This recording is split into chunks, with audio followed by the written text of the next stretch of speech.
L'ancien skinhead néo-nazi Serge Ayoub en garde à vue pour violence conjugale. Serge Ayoub, ancien chef de bande skinhead néo-nazi, a été interpellé et placé en garde à vue par la brigade de recherche de la gendarmerie de Soissons dans l'Aisne le 16 juillet, suite à une plainte de son ex-compagne Alexandra, qui l'a fréquenté de fin 2015 à avril 2025. Il est ressorti le 18 juillet avec une convocation devant le tribunal de Soissons le 10 septembre et un contrôle judiciaire lui interdisant tout contact avec la plaignante. Alexandra affirme avoir été régulièrement battue pendant leur relation. Sa plainte évoque notamment un épisode violent en novembre 2022. Elle avait terminé aux urgences avec 2 côtes cassées et 15 jours d'arrêt de travail. Par peur des représailles, elle n'avait jamais déposé plainte à l'époque. Waouh, non mais faut quand même y aller pour péter des côtes, quoi. Vraiment des sacs à merde, quoi, ces gens. Vraiment des sacs à merde, quoi. Et ça fait les bolosses, quoi. Non mais quelle fierté t'as à taper des gens plus faibles que toi, quoi. Enfin, déjà, quelle fierté t'as à taper des gens, déjà. Et combien même, enfin, je sais pas. Une grosse cuve à pisse. Voilà, faut vraiment être une grosse cuve à pisse pour taper les plus faibles que soi, quoi, en fait, quoi. Sac à merde, quoi.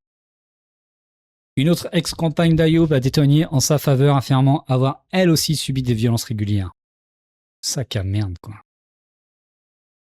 Surnommé Batskin pour son utilisation fréquente de la batte de baseball, Ayoub avait dirigé les skinheads néo-nazis parisiens dans les années 80 et 90, avant de prendre la tête en 2010 des mouvements néofascistes de jeunesse nationaliste révolutionnaire, GNR et Troisième Voie. Les 2 organisations ont été dissoutes en juillet 2013, après le meurtre de Clément Méric, un jeune antifasciste de 18 ans tué le 5 juin par les membres du GNR lors d'une bagarre. En 2014, Ayoub quitte la politique et monte un club de motards près de Soissons, les Patriotoriens, devenu en 2018 la branche française des Greminius, un gang de bikers allemands.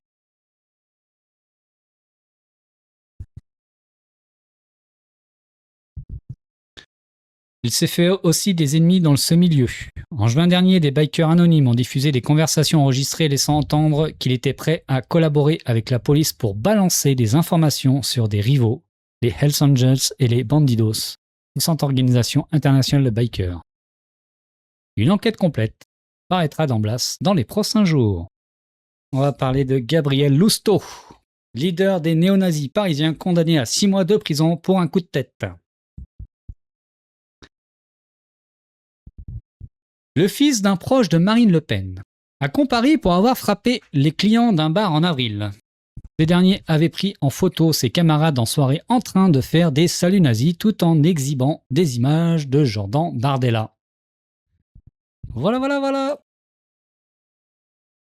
Il est à peu près plus de 23h30 le mardi 21 juillet quand la 16e chambre correctionnelle du tribunal de Paris prononce le délibéré. Gabriel Lousteau, présenté par les services de renseignement comme le leader de la mouvance néo-nazie parisienne, est condamné à 6 mois de prison ferme sous bracelet électronique. Et on pourra faire un achat de groupe avec le RN. Petite commande groupée de bracelet électronique. Je pense que s'il y a un business à faire, hein. Je pense qu'il y a un moyen, hein. Il y a moyen de faire de la thune avec les bracelets électroniques, hein. Donc le tribunal a été convaincu à propos des véritables violences. Prend la peine de préciser Jean-Christophe Gaillet, président de la Chambre, après que son tribunal a prononcé une relaxe et une peine d'amende contre 2 proches de Gabriel Lousteau. Mardi, Gabriel Lousteau, Louise Germanaz et Théodore Donneau, âgés de 23 à 25 ans, ont comparu pour des violences commises en réunion et une rencontre malgré une interdiction judiciaire. Comme quoi, hein. C'est bizarre, hein, que ces gens-là, on les mette pas en prison, quoi. Il leur était reproché d'avoir tabassé les clients d'un bar parisien le 18 avril 2026, qui s'insurgeaient de les voir faire des saluts nazis et exhiber des photos de Jordan Bardella. Sur la photo, Gabriel Lousteau. au tribunal de Paris le 21 juin 2026. La surveillance du bar La Bononnière dans le 15e arrondissement de Paris montre bien le groupe de Gabriel Lousteau composé de membres présumés de l'ex-groupe Union Défense GUD dissous et désormais devenus les Hussards, effectuer des saluts nazis. Les images montrent également le jeune néo-nazi porter un coup de tête. Les 3 prévenus avaient reconnu durant leur garde à vue leur présence dans le bar ce soir-là d'avril, mais ont contesté les faits. Ils n'auraient pas vu qui avait effectué les saluts nazis, visibles à l'image sans qu'on puisse déterminer qui dans leur bande les fait. Et n'aurait pas porté de coup, sauf Gabriel Lousteau qu'on voit asséner un coup de tête. Scène incongrue à l'audience, la vidéosurveillance est diffusée sur le grand écran au tribunal, mais l'image est verticale. Les magistrats ne parviennent pas à les faire pivoter. Alors tout le monde se tord le cou. Puis un avocat de la défense, Balthazar von Rosendahl, approche son ordinateur pour montrer au tribunal l'image par image ce que fait ou ce que ne fait pas son client. Les robes noires l'entourent, le public, lui, ne voit rien. Non mais les moyens de la justice, ça fait peur, quoi. Théodore Donneau, le client de Balthazar von Rosendahl, sera relaxé au bénéfice du doute, les images de vidéosurveillance n'étant pas suffisamment déterminantes pour enterrer en voie de condamnation, précisera le président Gaillet à l'issue du délibéré. Encore une preuve que la vidéosurveillance ne sert pas à grand-chose, hein. Si ce n'est à enrichir les boîtes de vidéosurveillance. Le procès des victimes. Gabriel Lousteau, appelé à la barre, est issu d'une longue lignée d'extrême droite. Il est le petit-fils de Fernand Lousteau, ancien de l'organisation de l'armée secrète, OAS, et vieil ami de Jean-Marie Le Pen, et le fils d'Axel Lousteau, ancien militant du GUD, qui fut jusqu'en 2022 trésorier du micro-parti de Marine Le Pen. Jusqu'en 2022, trésorier du micro-parti de Marine Le Pen. Je répète, jusqu'en 2022. Et on peut encore retrouver des traces de Gabriel Lousteau au RN. Encore aujourd'hui. Responsable de la cellule financière de sa campagne présidentielle en 2017 et à la tête de sociétés prestataires du parti. Toujours à l'heure actuelle. Toujours à l'heure actuelle. Hein, Guillaume Erner? Si tu faisais un peu ton taf. Pardon, excusez-moi. Dans un costume bien taillé, celui qui travaille dans les sociétés de son père donne sa version des faits. L'une des victimes me dit « Je vais niquer ta mère, sale facho. Je l'ai empoigné et je reconnais, dans la bousculade, avoir porté des coups. Je regrette de m'être emporté comme ça. J'ai plus voulu repousser une personne qui m'insultait depuis le début de la soirée que voulu le passer à tabac. C'était des violences involontaires, à l'insu de mon plein gré. On connaît la défense. Hein. J'interviens après beaucoup d'insultes et de menaces. Mais tu es une insulte sur patte, toi, donc... Encore une fois, hein, chiale pas parce que tu te prends une rouste. Hein. Pour le reste, il n'a pas vu lequel de ses proches a porté les coups avec lui, encore moins qui a effectué des saluts nazis. Je n'ai pas une vision périphérique. Je suis dans un angle mort. Mais, jure-t-il, il condamne fermement les saluts nazis. Il donne de l'amour à la foule. Oh là là. Tout de suite, hein. Tout de suite les amalgames. Même si dans d'autres dossiers judiciaires, Gabriel Lousteau apparaît dans des groupes sur les réseaux sociaux où fleurissent de nombreux commentaires antisémites et racistes, relèvent des policiers dans un procès verbal.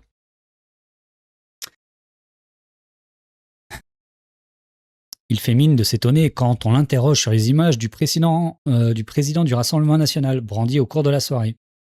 Je ne vois pas pourquoi des photos de Jordan Bardella auraient été exhibées à cette soirée. Il s'insurge contre les victimes. Il les identifie comme des fachos. Ses amis et lui, parce qu'ils portent des polos. Ah non, parce que vous êtes des fachos, en fait. Vous assumez même pas vos convictions, mais c'est fou, en fait, quoi. Vous êtes vraiment des faibles. Hein. Son avocate, Raphaël Varro, qui avait été substitué lors d'un renvoi du procès de son père, Alexandre Varro, avocat de Marine Le Pen et eurodéputé RN, fait à son tour le procès des victimes. Les deux groupes présents à cette soirée dans leur bar sont engagés politiquement. Oui, et donc? Assez rapidement, M. Lousteau se fait détroncher. Et cela devient un problème. M. Lousteau incarne tout ce qu'il déteste. Oui, et donc? Je déteste les fachos, c'est un peu normal, non? Non? C'est pas logique? Il se retrouve que la principale victime est très opposée au RN. C'est son droit. C'est même pas un droit, c'est un devoir. C'est un devoir. Les plaignants ne sont pas des chevaliers blancs. Ils ont des motivations éminemment politiques. Sans cette motivation politique, il n'y avait pas eu de plainte, affirme l'avocate. Mort de rire parce qu'ils portent des polos. Les wokistes anti-polo. C'est ça en fait. Oh punaise. Non mais les défenses à chaque fois, c'est vraiment... au secours, quoi. Je sais pas comment ils restent sérieux, les juges. Enfin, franchement, il y a de quoi être mort de rire des fois. Quand t'entends les défenses de l'extrême droite à chaque fois dans les tribunaux... Non mais vous êtes où là? Vous êtes pas sur CNews? La polophobie n'a pas de limite. Oui. Hein, défendons les polos. Les polos m'a dit de France en plus, quoi. Bref.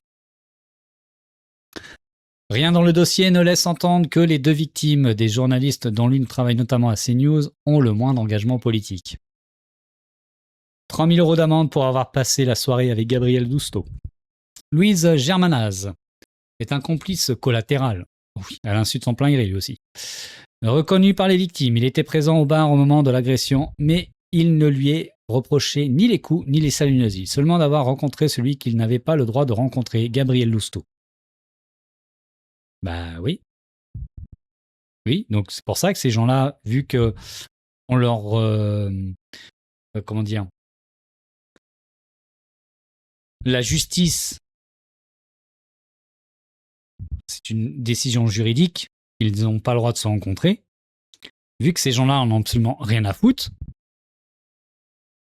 comme le RN qui en a rien à foutre de ce dont il est condamné, ou Sarkozy n'en a rien à foutre, c'est pour ça que ces gens-là, il y a récidive, donc ils doivent être incarcérés.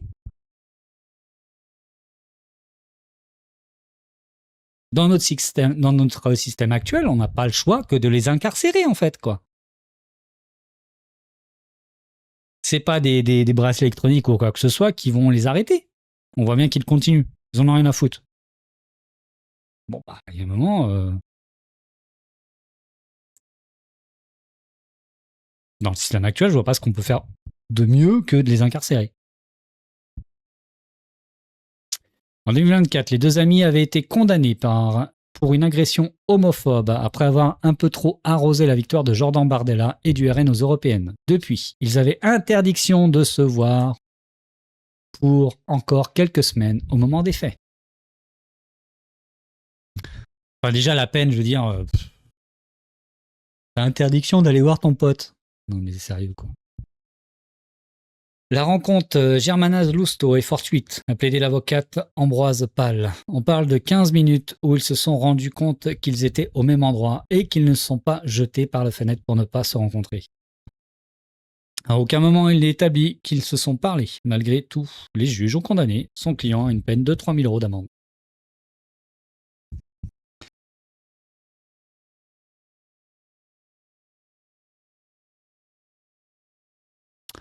L'un d'eux, Amaury, reconnaît à la barre. C'était la première fois que je voyais un salut nazi. En vrai, c'est différent dans les livres d'histoire ou à la télé. Je suis un naïf, vous savez. On voit la tête d'un de leurs amis présents ce soir-là, de confession juive, se décomposer. On se dit c'est fou, en plein Paris. Ah non, en fait, c'est un... Attends, l'un d'eux. Donc c'est une des victimes. Ou c'est un des accusés. Je sais pas. Bon, je sais pas, je vais lire. On continue. Donc, on voit la tête se décomposer. On se dit c'est fou en plein Paris. On ne sait pas réagir à cet acte. On sait que c'est illégal. Amaury expliquait son tiraillement entre prendre le risque d'aller voir une quinzaine de néo-nazis alcoolisés pour leur dire d'arrêter et de rien faire et laisser l'impression qu'ils cautionnent. Afid, qui terminera la tête en sang après des coups de tête de Gabriel Lousteau, répond à Raphaël Varro. Il l'accuse d'avoir insulté son client, ce qui lui est dément et que rien n'atteste. Moi, mon casier judiciaire est vierge, je n'ai jamais fait de sport de combat. L'avocate ne lâche pas et cite des conversations d'un groupe WhatsApp qu'Afid a lui-même fourni au policier, dans lequel la victime dit vouloir rendre la monnaie de sa pièce à celui qui l'a frappé. La présidente Rabrou, l'avocate. Monsieur est là sur le grill depuis plus longtemps que les prévenus. C'est bien que la justice fasse un peu son taf. Encore une fois, ça c'est toujours la même technique de mettre en équivalence ceux qui attaquent et ceux qui se défendent. Non. Quand on se défend, quand on est des résistants, il n'y a pas d'équivalence sur la violence avec ceux qui nous attaquent. C'est pas nous qui déterminons le degré de violence. C'est toujours ceux qui attaquent qui déterminent le degré de violence de l'action qui va en découler. C'est quoi, on doit tendre la joue? C'est ça? C'est ce qu'ils auraient dû faire, nos papis résistants et nos mamies résistantes? On aurait dû tendre la joue? Ils auraient dû tendre la joue eux aussi? Ce n'est pas nous, résistants, qui déterminons le degré de violence. Ce sont toujours ceux qui attaquent, bordel de merde. Donc des néo-nazis connus toujours attaquent des Arabes qui passent la soirée pépère avec des Juifs. Oui, non, c'est ça. Alors, ces liens que le RN ne doit pas apprécier, faire référence au nazisme quand on évoque le RN.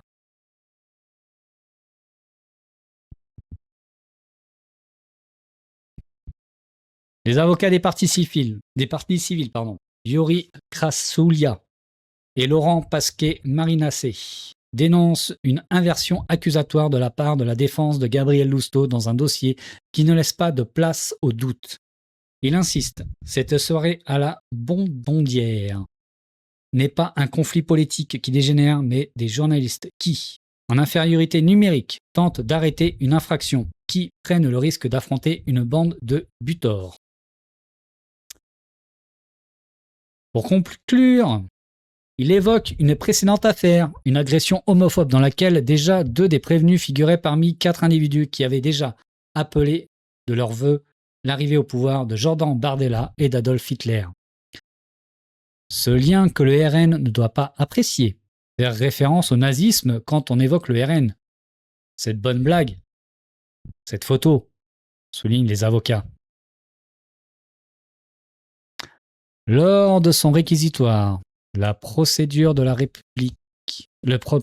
de son réquisitoire, le procureur de la République, Marie-Aude Fèvre, précise que le tribunal ne peut décorréler la scène de violence du contexte de fond, les saluts nazis, et considère avant de réclamer une peine de prison ferme contre lui que le cas de M. Lousteau fait peu débat. Les violences sont toutes sauf involontaires. Il faut armer un point. On le voit à l'écran, c'est un véritable déchaînement de violence.